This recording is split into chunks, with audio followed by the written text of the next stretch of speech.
ओम प्रकाश वाल्मीकि जी की जूठन 7 भाषाओं में वो जो है ट्रांसलेट हो चुकी है, हम उसको पढ़ा रहे हैं। ये हमारा विमर्श। बाबा साहब अम्बेडकर के साथ साथ साहू, फूले, माता सावित्रीबाई फूले, कम से कम 50 ऐसे बहुजन नायक हैं जिन पर हम मंत्रणा करना चाहते हैं, जिन पर हम बहस करना चाहते हैं, और वो सब के सब रविदास की धारा से कहे रविदास कला से चमारा, जो हम सहरी सोमित हमारा ही नहीं कह रहे थे। ऐसा चाहूं राज में जहां मिले सबन को अन, छोट बड़े सब सम बसे रैदास रहे प्रसन्न। ये हमारा फलसफा है। इक्वालिटी, लिबर्टी और फ्रैटर्निटी बाबा साहब ने कहा, I have not taken it from French revolution, हमने फ्रांसीसी क्रांति से नहीं लिया है।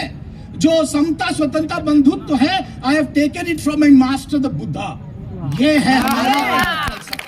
तो इसलिए हमें लगता है आज जब ये मंच आपने सजाया है, और आज तक को मैं साधुवाद देना चाहूंगा, धन्यवाद देना चाहूंगा कि आपने हमको स्पेस दिया, और वो भी एक ऐतिहासिक जगह पर, स्थल पर बाबा साहब के। तो मुझे लगता है कि एक सौहार्द वातावरण में गिव एंड टेक है।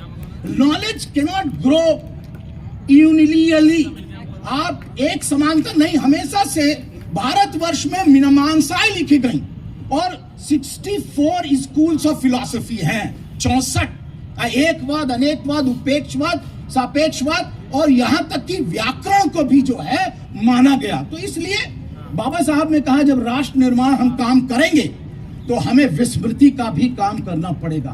Forgetfulness is one of the very important characteristics of nation building.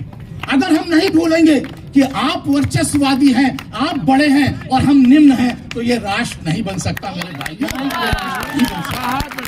आइए, लेट्स कम टुगेदर, कंट्रीब्यूट। आप जब जिसे कहना चाहिए सिराज अहमद खान जब विकेट ले रहा था तो वो भारत के लिए ले रहा था, और जब बाबा साहब अम्बेडकर संविधान लिख रहे थे तो भारत के लिए लिख रहे थे। और जब आज जिसे कहना चाहिए हम 21वीं सदी में पदार्पण कर रहे हैं, तो एक बड़ी लंबी फहरिस्त है। अरे वो क्या गाना है जिसको मोहम्मद रफी गा रहे हैं और लिख रहे हैं मजरू सुल्तानपुरी, और उसको लयबद्ध कर रहे हैं, वो भी मुस्लिम हैं। ध्रुपद गायकी शुरू हो रही है तो संस्कृत श्लोकों से शुरू हो रही है। तो ये भारतवर्ष की जो अपनी मतलब एक तरह से एक अनूठा प्रयास है। मुझे लगता है आज 21वीं शताब्दी में हमारा